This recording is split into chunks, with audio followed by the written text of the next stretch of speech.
Hi friends, இன்றைக்கி நம்ம என்ன பார்க்க போகிறோன்னா சாம்பார் எப்படி வைக்கிறதுன்னு பார்க்க போகிறோம். ரேஷன் கடை பருப்பு தான் ஃப்ரெண்ட்ஸ்.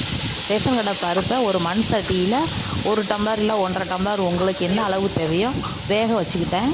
காய்கறி கத்தரிக்காய், முருங்கைக்காய், கேரட்டு, தக்காளி, கொஞ்சம் பல்லாரி இதெல்லாம் வெட்டி ஒரு பாத்திரத்தில் எண்ணெய் ஊற்றி வதக்கி எடுத்துக்கிறேன் ஃப்ரெண்ட்ஸ். கொஞ்சம் நல்லா வதக்குங்க, சுருளை வதக்குங்க. எண்ணெயில் வதக்கும் போது அதுக்கு அந்த காய்கறிக்கு தேவையான உப்பு, கொஞ்சோல வத்தப்பொடி இதெல்லாம் சேர்த்து தண்ணி இல்லாமல் நல்லா எண்ணெயிலே சுருளை வேக விட்டால் சாம்பார் இன்னும் நல்ல மணமாக இருக்கும் ஃப்ரெண்ட்ஸ்.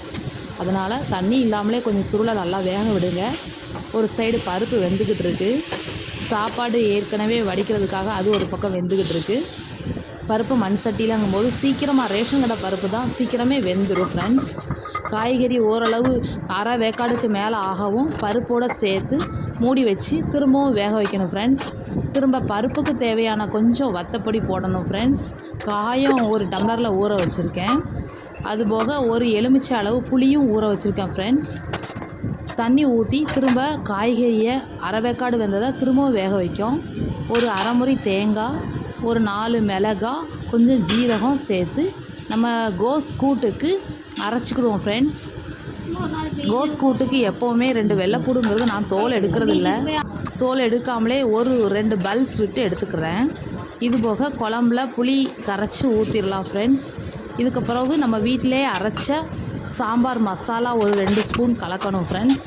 இடி சாம்பார்னால் அதுக்குரிய மசாலா வேறு, இது சாதா சாம்பார். இடி சாம்பார் நாளை பின்ன வரும் ஃப்ரெண்ட்ஸ், பாருங்கள்.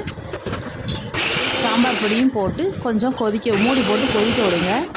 சாம்பாருக்கு சின்ன வெங்காயம், அரை முறி தேங்காய், 2 வெள்ளைப்பூடு எல்லாம் சேர்த்து அரைச்சி எடுத்து வச்சுக்கோங்க. கொதி வரமும் நம்ம சாம்பார் தூளை போட்டாச்சு ஃப்ரெண்ட்ஸ். நல்லா சாம்பார் தூள் போட்டு நல்லா மணம் வர வரைக்கும் வெயிட் பண்ணுங்கள் ஃப்ரெண்ட்ஸ். நல்லா கொதித்த பிறகு நம்ம அரைச்சி வச்ச தேங்காய் விழுது கொஞ்சம் நல்லா பல்ஸ் மோடில் போட்டு அரைச்சிக்கோங்க. ரொம்ப நைஸாக அரைக்கணும் அவசியம் இல்லை.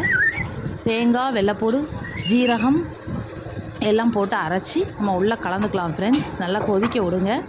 கொதிக்க விட்டு மல்லித்தலையை கடைசியாக தூவி இறக்கிடலாம் ஃப்ரெண்ட்ஸ்.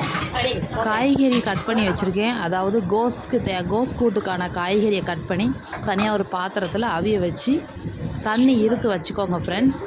கடைசியாக கொஞ்சம் சாம்பார் தூள் போட்டால் நல்ல மணமாக இருக்கும் ஃப்ரெண்ட்ஸ். இது நான் வீட்டிலேயே தயார் பண்ணது. வெறும் வத்தப்பொடியை விட சாம்பார் மசாலா கடைசியாக தூவி இறக்கலாம் ரொம்ப ரொம்ப டேஸ்ட்டாக இருக்கும் ஃப்ரெண்ட்ஸ். ட்ரை பண்ணி பாருங்கள். நல்ல சாம்பார் நல்லா கலர்ஃபுல்லாகவும் இருக்கும். எல்லாமே இயற்கையாக செஞ்சது தான் ஃப்ரெண்ட்ஸ். எதுவுமே கெமிக்கல் கிடையாது.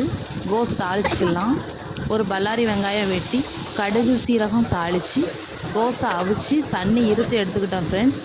கோஸுக்கான மசாலா ஆல்ரெடி நான் சொல்லிட்டேன். தேங்காய், ஜீரகம், 4 மிளகாய், 2 வெள்ளைப்பூடு தோலோடு தான் போட்டிருக்கேன். கோஸில் ஒரு வாய்வுத்தன்மை இருக்கும், அதனால் கண்டிப்பாக வெள்ளைப்பூடு சேர்த்துக்கோங்க ஃப்ரெண்ட்ஸ். தண்ணியை கொஞ்சம் இருத்துருங்க. இருக்கலை அப்படின்னா அதில் வாய்வு இருக்குன்னு சொல்லுவாங்க ஃப்ரெண்ட்ஸ். தண்ணியை நம்ம வாஷ் பண்ணலாம். கோஸ் அவிச்சு இருத்த தண்ணியை நம்ம ஃபேஸ் வாஷ் பண்ணலாம். இதுதான் ஃப்ரெண்ட்ஸ், இன்றைக்கி வாங்க சாப்பிட்லாம்.